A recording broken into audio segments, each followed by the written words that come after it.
If control is safety, why are you so tired? Why does your jaw ache at the end of the day? Why do your shoulders sit near your ears?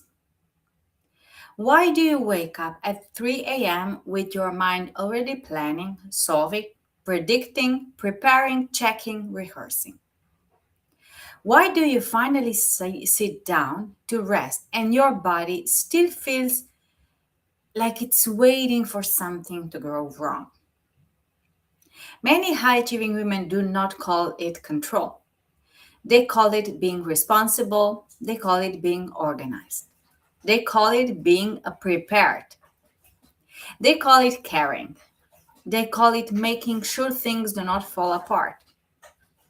But underneath, the body knows this is not peace, this is not confidence, this is not safety.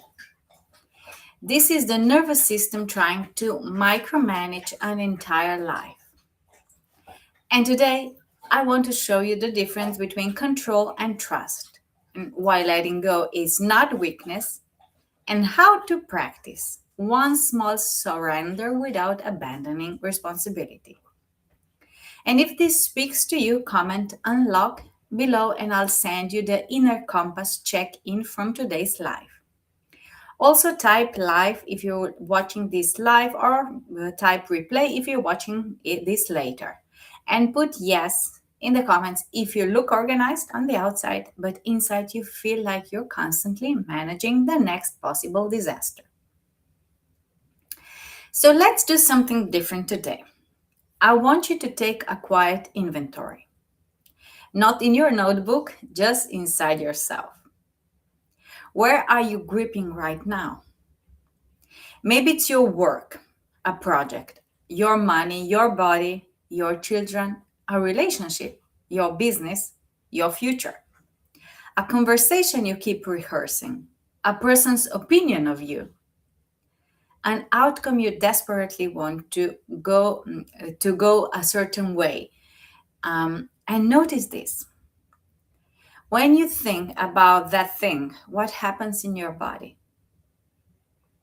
Does your chest tighten? Does your stomach clench? Does your jaw lock? Does your breath get shallow? Do your shoulders rise? Does your mind start racing? And that is the body showing you something. Not that you are doing something wrong, not that you should abandon the situation, but that control has taken over the steering wheel. And control usually sounds like, if I don't manage this, it will fall apart. Or if I don't think about every possible outcome, I won't be safe. If I don't do it myself, it won't be done properly. If I don't prevent disappointment, I won't be loved. If I don't stay ahead, I will fall behind. If I loosen my grip, everything will collapse. So please write grip in the comments if you can feel that sentence in your body. If I loosen my grip, everything will collapse. You see, control tells you a very convincing story. It says, I'm protecting you, I'm keeping you safe, I'm making sure nothing bad happens, I'm the reason you are successful. And yeah, sometimes control did help. Your ability to plan probably helped you. Your discipline helped you. Your responsibility helped you. Your capacity held you. Your attention to detail helped you. Your ability to anticipate needs helped you. But there is a point where a strength becomes a prison. There is a point where preparation becomes anxiety. There is a point where responsibility becomes over-functioning. And there is a point where carrying what was never yours. And there is a point where planning becomes trying to emotionally survive the future before it even arrives. And then control stops being support and it becomes the source of exhaustion.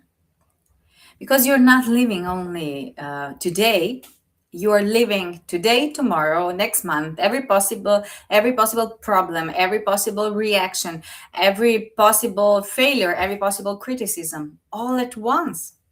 So no wonder you're tired. You're trying to live 100 futures in one body. And I know this trap myself well. I have lived the version of life that looks successful from the outside, but feels like walking on a high wire inside. And the kind of life where you are performing well, doing the work, managing the public image, managing responsibilities, managing home, managing how people see you, managing the tone, the outcome, the narrative. And it can look impressive, but it feels like one wrong move and everything falls. And one of the hardest lessons I've learned from my more public and difficult experiences was this, that the energy I spent trying to control the narrative was the same energy I could have used to build internal certainty. And that was painful to see, actually, because when you're trying to control what people think, how they respond, what they say, what they misunderstood, what they approve of, you lose contact with the one place where your real power lives, and that's your inner self, inside your own state of mind, your own self-trust, your own ability to stand in what is true even when the outside is uncertain. And the shift is something like this. Control asks, how do I make sure nothing goes wrong?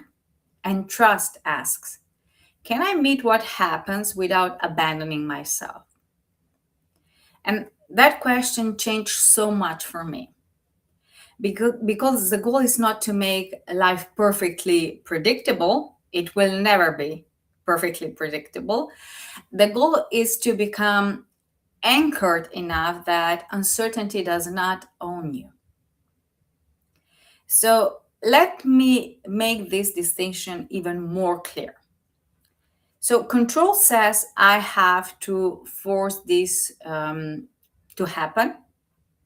But the trust, on the other hand, says that I can take the next step and meet what comes. Or control says I need the whole map before I move. And trust says I can listen for the next step.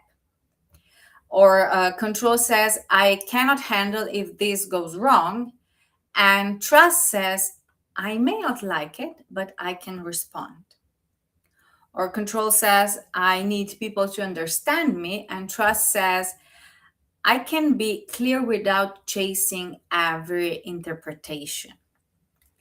Or the control can say, I need to prevent discomfort. And trust says, I can feel discomfort without making it a danger. Or control says, my peace depends on the outcome. And trust says, my peace begins in the state I meet the outcome from. And this is where real power begins, not in controlling more, but in trusting deeper. Because the problem is usually not that you do not control enough. The problem is that some part of you does not trust that you can handle life if control is not leading. And that is not a mindset sentence, that is an embodied practice. So your body has to learn, I can be here without knowing everything. I can be safe enough without controlling every variable, and I can let the next step. I can let the next step be enough. Not knowing the whole path, or I can stop trading my peace for a false sense of certainty, and that's really crucial. And your body is often the first place control shows up. So before you even say, I'm trying to control this, your body already knows, the jaw, the stomach, the chest, the breath, the shoulders, the speed of your thoughts. Control pulls you up in the head. Trust brings you back in the body. And that's the biggest difference. And such huge difference that it's how you meet life. It's pretty the opposite. And this matters because you cannot think your way into surrender while your body still believes uncertainty is danger. So what you need to do is to slow down enough for the body to feel, I'm here, I'm breathing. This moment is not the whole future. I do not need to solve everything right now. This does not mean you do nothing. Okay, it means that you act from clarity instead of panic. And those are very two different lives, very two different attitudes how you live life, your life, or principles how you live it. So let's do a practice now, and this is the quick win for today. Okay, so you can do this actually whenever you feel yourself gripping. So first, sit back a little, so let your feet touch the floor, and notice your posture. Are you leaning forward like you're about to chase life, or are your shoulders tight? Is your jaw clenched? Is your breath high in the chest? And do not fix it yet. Just notice, okay? Because you cannot relax what you refuse to see. So now think of one thing you're trying to control right now. Just one. It could be a conversation, a result, a deadline, a decision, a future outcome, and ask yourself, where does the fear of losing control live in my body? So maybe it's a stomach or a chest, a throat, maybe a jaw, maybe shoulders, and just notice. And now take a slow breath in and a long breath out. And while doing that, let your shoulders drop a little. Unclench the jaw if you can. And just silently say, I'm safe, even if I do not know the outcome. And then again, I'm safe, if I don't know the outcome. And one more time, I'm safe, even if I don't know the outcome. And now notice this. And you did not solve the problem. You did not control the outcome. You did not get certainty. But maybe you return to yourself just by 1%. And that's is enough to choose differently sometimes. And that's the practice you should be doing. Not forcing trust, but returning to the body long enough to stop letting fear to drive. And write body in the comments if you felt even a small shift when you came back to your body. Now, I want to give you this week a little bit of a challenge, because we are not just talking about letting go, we are practicing it. So this week, choose one low stake place where you normally micromanage, and don't choose the most important thing in your life. Not the thing that truly needs your attention. Just start really small.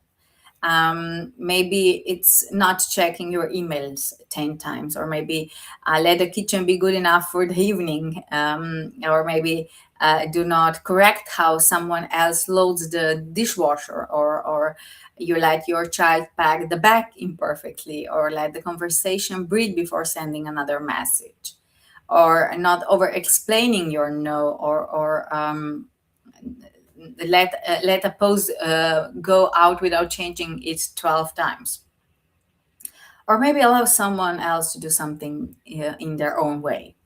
So one low stake place, and then do three things. First, name the impulse. For example, I want to control this. Withdraw the hand. So do not correct, do not fix, do not check again, do not overmanage, do not make it perfect. And third, witness what happens. So at the end of the day, ask what became available when I created space by not controlling this. Maybe the answer is peace, maybe time, maybe a little trust, maybe the realization that the world did not collapse, maybe the realization that someone else is more capable than you allow them to be. Um, and maybe the realization is that your body can survive good enough, and this is how trust grows, and not as a theory but as an evidence. So we're talking about one small surrender at a time. And if you have been living in control for years, it may not change just because you understand it today, because understanding is beautiful, but control is often a practice in the body. It is in the breath, in the jaw, in the calendar, the relationships, the way you mother, the way you work, the way you handle money, the way you answer messages, the way you anticipate judgment, the way you try to protect yourself from disappointment.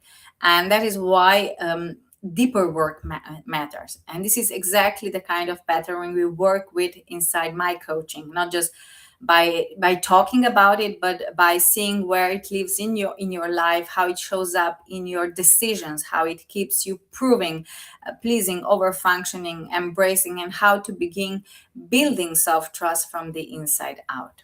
Because the goal is not to become careless. No, the goal is to become free enough to plan without panic, free enough to care without carrying everything, free enough to lead without controlling every outcome, and free enough to love without losing yourself, and free enough to take action from clarity, not from fear.